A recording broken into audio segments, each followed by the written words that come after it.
I'll be reacting to the Heike story episode 10. I'll be watching it from Funimation's website, and I'll be starting my reaction in 1-0 go. Oh yeah, I'm pumped up for this because honestly, the series has just been laying on surprises over the last few weeks. Plus Ultra. I gotta swear that logo really does deserve its name.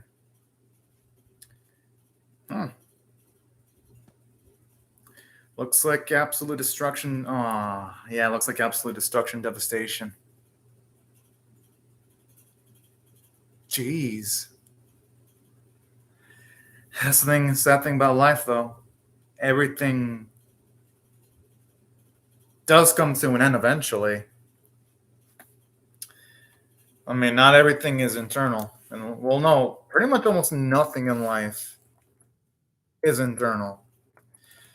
I mean, I guess you could say maybe people pursuing certain goals is internal, but when it comes to like things of tangible value, eventually things do end, unfortunately.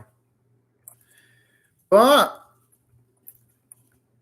the beauty about life is even if, say, things were to lose value, and life, the beauty about things is there's always been a lot of glorious things in life too. To not be so optimistic anyway. I mean, to not be so pessimistic anyway. Speaking of which, I wonder why Bila said Koimori. Well, can't wait to find out because, for one, I really do want to see what they're going to do with them next, especially after that huge loss study. For some reason, my timer didn't go on automatically. Thankfully, it's during the opening, so I can literally fix this while the opening's playing.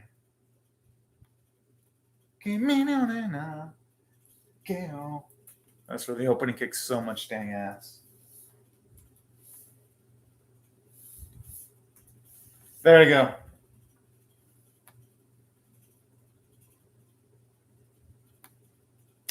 Oh man, I do hope he does not go through the same fate as his father.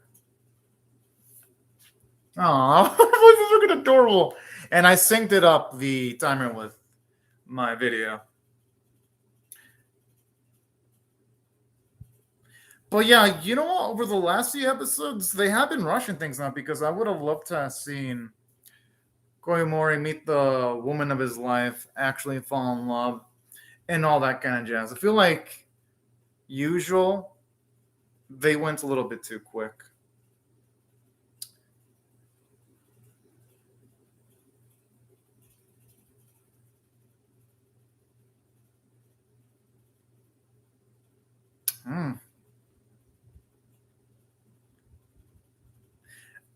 It's just looking at that, I feel so bad for the child.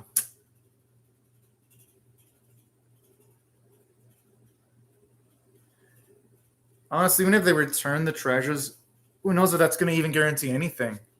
Yeah, that's exactly what I'm thinking.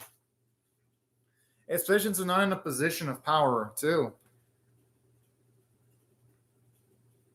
Aww, so cute. I love that bit of optimism there. I just hope that doesn't screw more in the long run.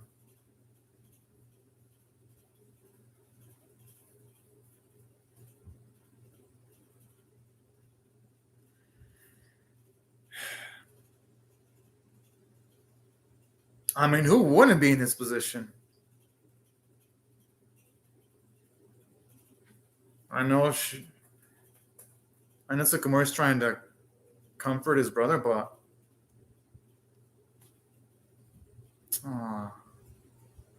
oh no. Yo, I mean, don't get me wrong. I understand that the Heike is gonna fall and it's inevitable, but that'd be a sad fate if Koimori went to hell. Because out of all the characters, he's one of the few that does. He's one of the characters that does not deserve internal condemnation at all. At least in my opinion.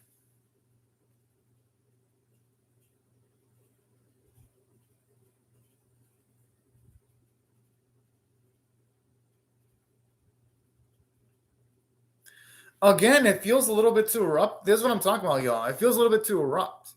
Like you have a major figure captured and it all happens on screen. Now it feels like the constant, literally, in just the span of 5 minutes, it feels like this is content that should have been spread out in the span of 3 episodes. But the writing style is just condensing it. And it's only the first 5 minutes. Because this all feels so dang engaging and interesting, but it's just that the series isn't really giving any of its viewers any time to breathe and process all the information. It's just boom, boom, boom.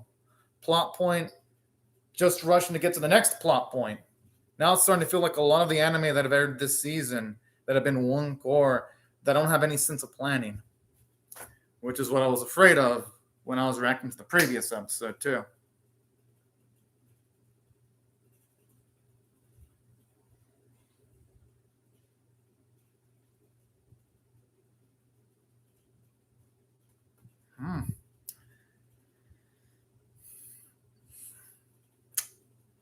I kind of like where she's going, trying to nudge him in the direction of going for absolute destruction. Not that I blame her perspective, because her perspective, even at that time, does have kind of like a basis in history where, yes, sometimes if you do spare your opposition, well, yes, in some cases, sparing your opposition can lead to good things. It sometimes can screw you over too. I doubt Koyomori would do something like that. At least of what they established. Although then again, he doesn't seem like he's in the best state of mind.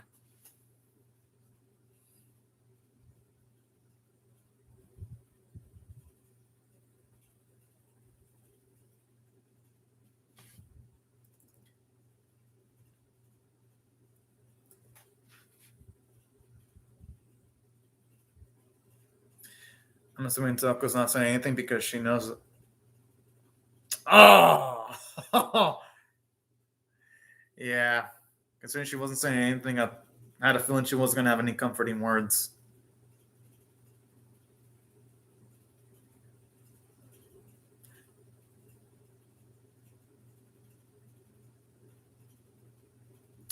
And you know what?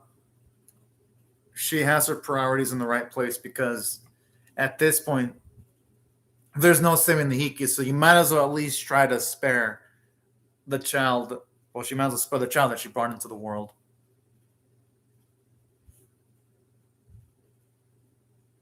Oh!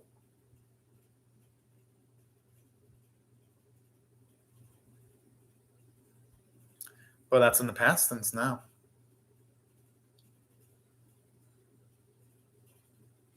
Again, this is what I'm talking about. When he's saying that he considered seeing his wife and child one more time, this scene would have had so much power and impact if he would have seen his interactions with his wife and children. But since this episode's just all of a sudden presenting that he has a wife and children, I just don't feel the emotional gravitas in this scene. I just feel like a disconnect. Now, don't get me wrong. Koyomori becoming a monk, that does not feel like an asshole considering all the suffering he's been through. Him wanting to get away from worldly attachments actually makes sense.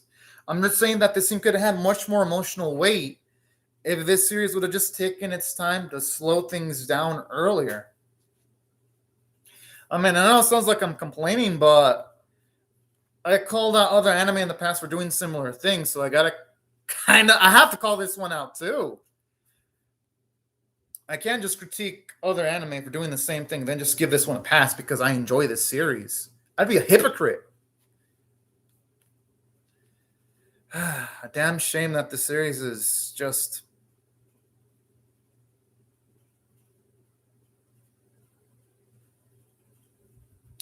botching it in the finishing line. A damn shame.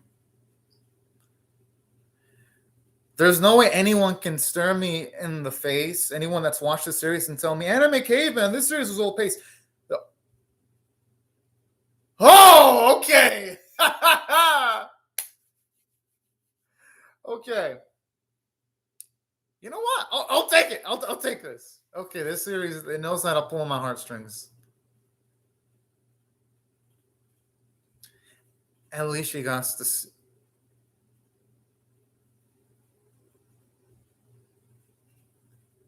Even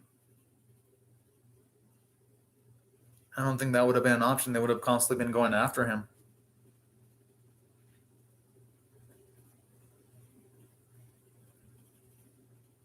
Oh.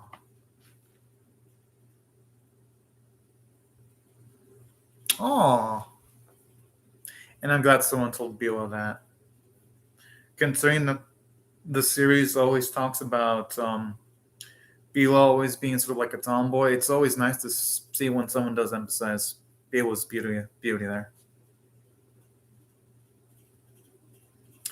And considering,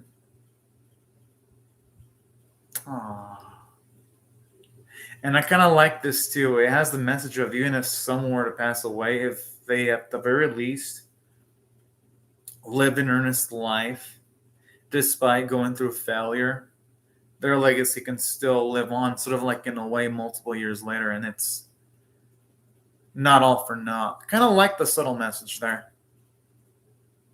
Again, when it comes to like the messages the series has, they're good. They're good messages. It's just that the execution and pacing in the series is off.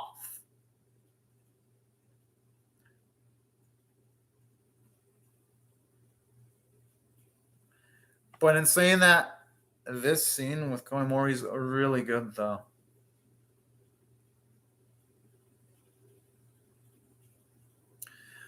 I don't know much alongside. I'm assuming this is like a baptism to get rid of all his, to cleanse him of all his worldly desires. That's my guess. I'm not too familiar with that. I'll probably look up some information on that, but I'm assuming that was just. I mean, it's Koimori we're talking about, though. He was. I am not surprised that he stayed a scary cat to the end. I mean, they're all beautiful enough to attract a nobleman if they're lucky. Like, no joke. I mean, they got the dance skills. They all got good heads on their shoulders, too.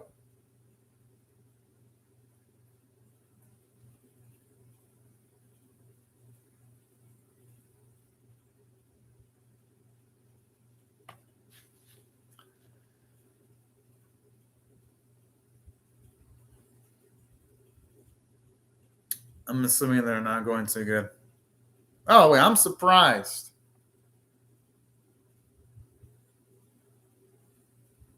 I thought for a second there'd be some kind of kink or wrinkle.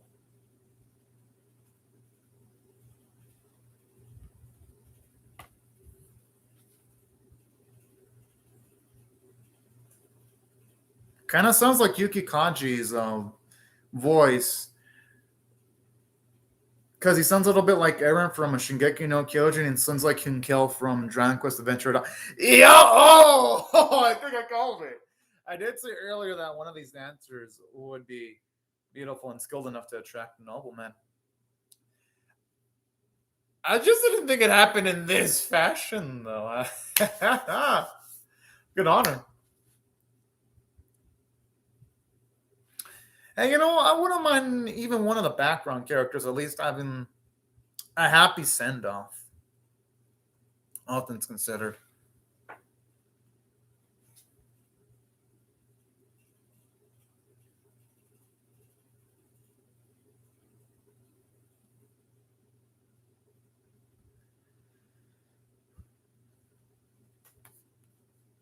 Hmm. I'm not gonna blame him for his restlessness at all.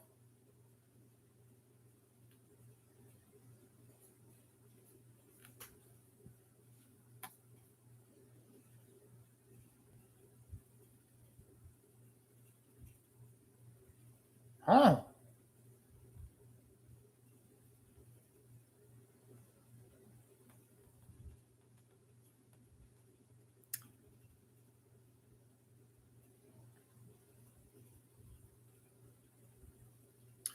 I mean, honestly, with the streak of bad luck Sycamori's been having, I'm not surprised about that moment. Well, at least not too surprised.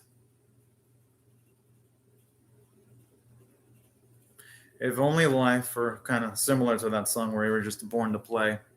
Unfortunately, though, you're only born to play in a certain amount of time when you're a kid. Oh! Oh! This really shows you a lot of growth for Sycamore here, though. Just compared to like in the past when he first interacted with Beal, they were like all negative interactions. Now they're positive for the most part, anyway.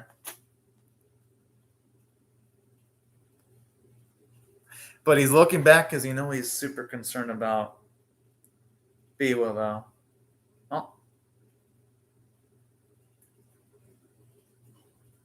Biwa doesn't care, though. We all know that.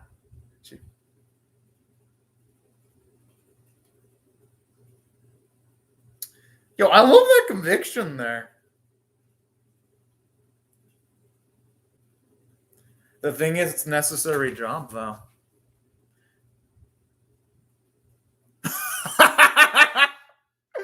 Oh, the irony where he definitely was one of the bigger characters in this story. I just love it.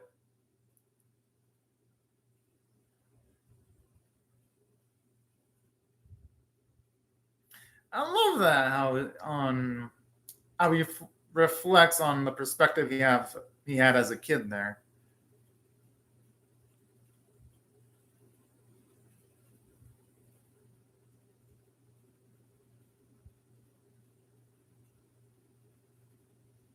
Hmm. I always love you when he's not. Honestly, Bill makes just such an amazing older sister.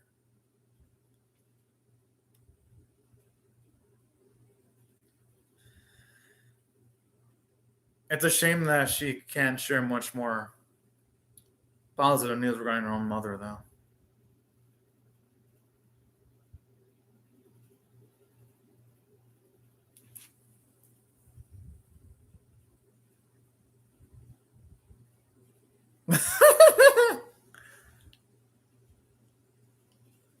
Hmm.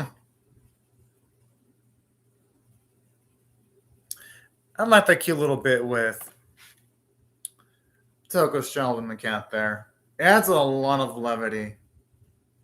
Because if it wasn't like that, the dramatic moments wouldn't have so much impact if it was just dramatic moment after dramatic moment.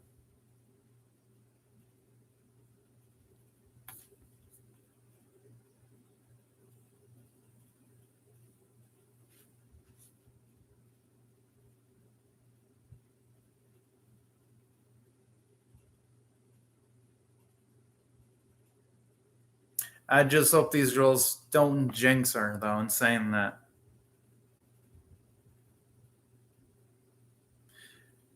I'm assuming things are going to go bad for Yotsuone now. I mean, whenever anime characters talk like that, things usually don't go well. That sounds like a death flag. I'm just saying, I could be your paranoid fuck, but yeah. I gotta admit though, the visuals in that scene look stunning.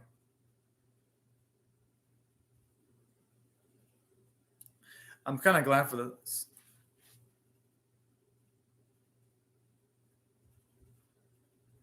I would have loved to again have seen that on screen though. I mean, come on. All this interesting stuff happening off screen.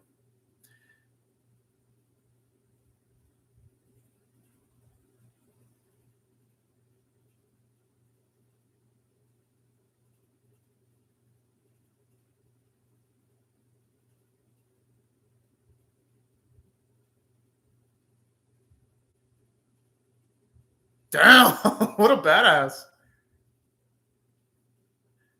I like the reaction of the child there. Jeez.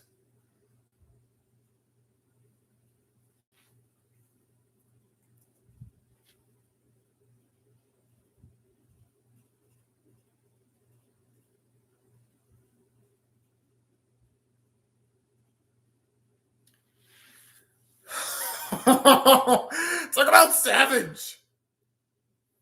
But then again, I mean, the Heike kind of were asking for it, though, with how they're acting at the start of the series.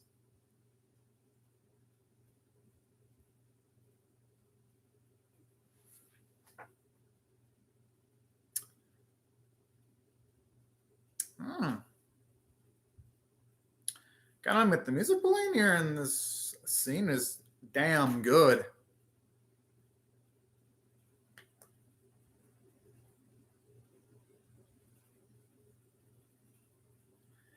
Okay. Yeah, that feels like it's set up for a finale. And yeah, and Biwa's concern really makes sense considering what she saw when it came to her visions of both Toko and her child. So I wouldn't blame her for being majorly concerned.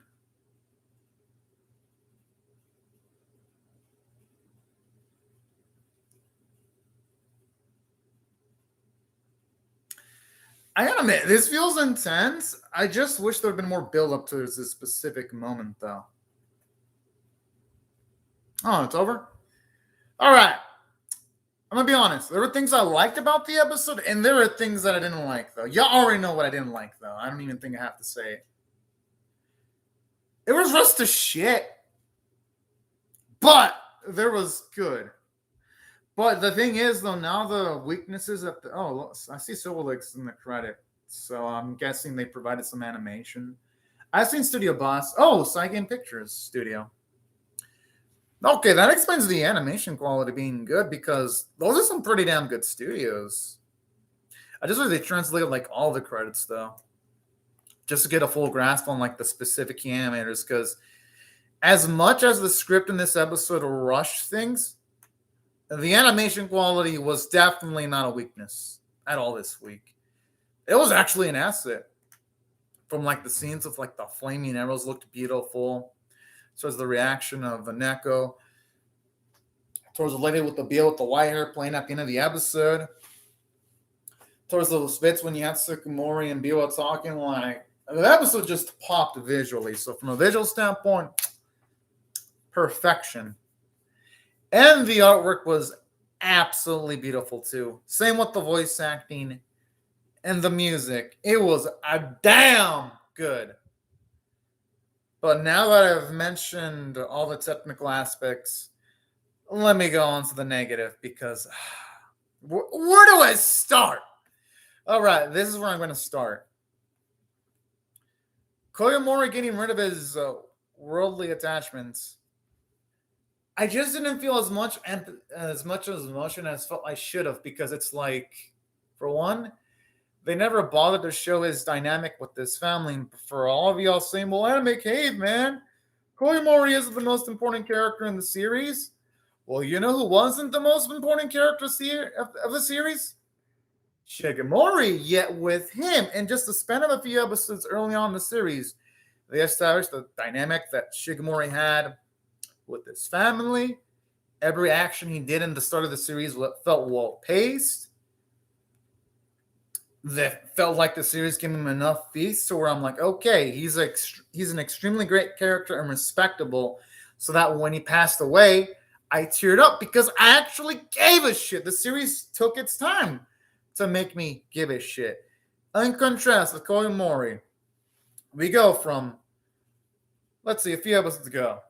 Koyomori, Bachelor. Koyomori, he has successful beats in the battlefield, all off screen. Then he has an epic failure. Again, mostly off screen. They don't show him for a few episodes. He comes back.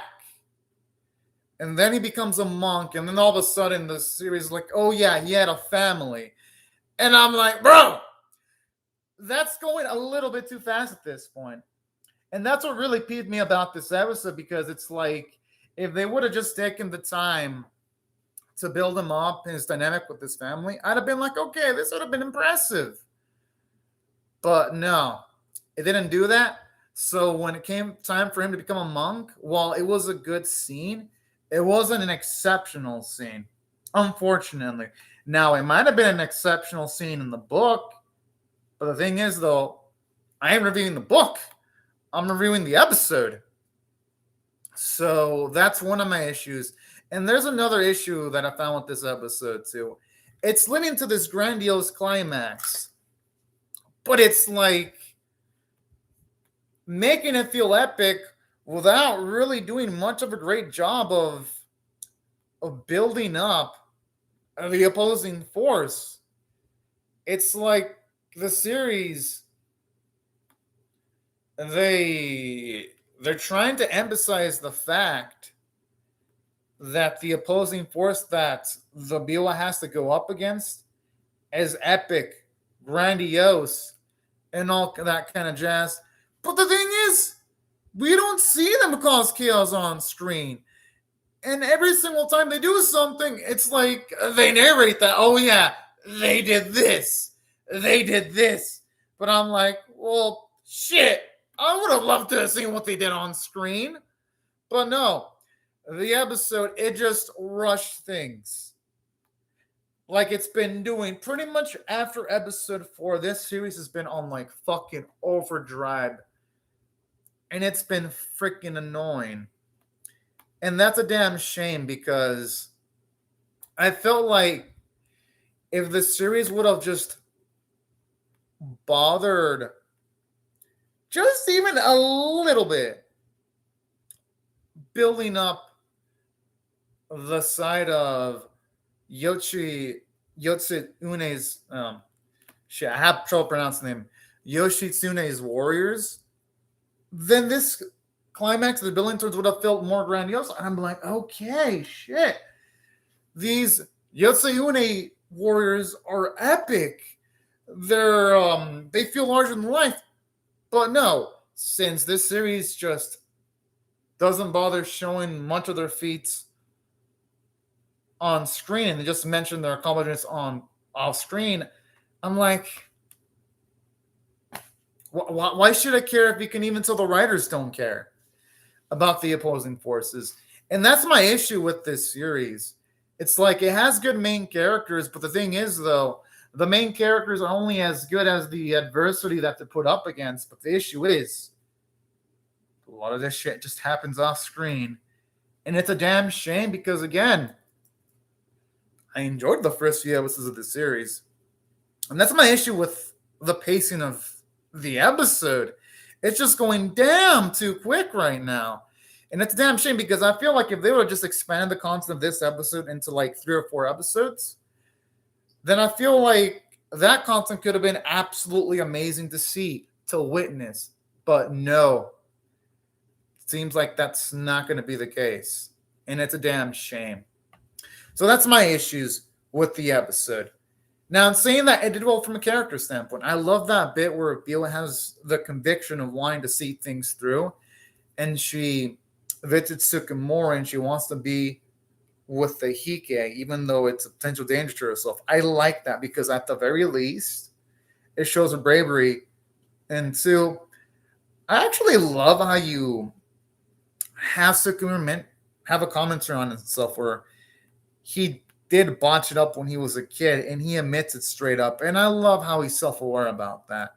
I think it shows maturity in him straight up admitting his mistakes when he was a kid. I love that. Shows you Sukimori's maturity. And I like Korimori's character development where even though, yes, he chooses the option to run away, with all the suffering he went through, you're not going to completely blame him at all. Even though, yes, you could say it's kind of fucked up that he's becoming a monk, so he's going to leave behind his children and wife. You can kind of see his perspective. So I love that character development for Korimori there. It shows you his mental state was going south, at least until he became a monk, anyway. And I love how in this episode it shows you Bill be much more lively, and I kind of like the older sister-like vibe she had in the episode too. It really made the episode a joy to watch, at least in the bits where Bill was in. It's just that unfortunately, whenever Bill wasn't on screen, it just felt like this episode was just trying to just rush towards the finishing line. And that's why, with the heavy heart, if I had to rate this episode overall on a scale of 1 to 10, with 1 being abysmal, 5 being average, 10 being exceptional, I gotta be honest, y'all. I can't give it an average rating. It doesn't deserve it. It went too rushed. So I'm gonna have to give it a 4.75 out of 10 because on my scale, with the 1 being abysmal, 5 being average, and 10 being exceptional, it's below average. Yeah, it has good character moments, but the story beats, it's just bad execution for the most part. Like, I'm sure the source material delves into every single little thing. But the thing is, though, an animated series needs to be able to stand on its own. It shouldn't need supplemental material at all. And that's a damn shame, too, because this series had so much potential, but it just feels like once it hits its final episode next week, it's going to be rushed to shit. I mean, there's no way this series is going to be able to have a well-paced ending.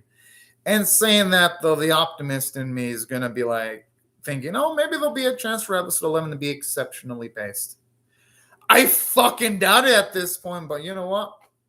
Fuck it. I'll stick around for the final episode. But yeah, unfortunately, the episode disappointed me. And I just hope it does better in episode 11. But yeah, these are my thoughts on the episode, y'all. I'd really love to hear your thoughts on how I feel about my reaction or the episode itself in the comment section below. I wonder if y'all think the series is rushed to shit. If y'all think that it's rushed to shit, or if y'all think it's well paced. I'm really curious to hear y'all's thoughts on that. Anyways, y'all, this is Anime Caveman. These are my thoughts. And yeah, hope y'all have a fun, exciting, and fantastic day, everyone. But anyways, y'all, thank you so much for watching, and bye-bye, y'all.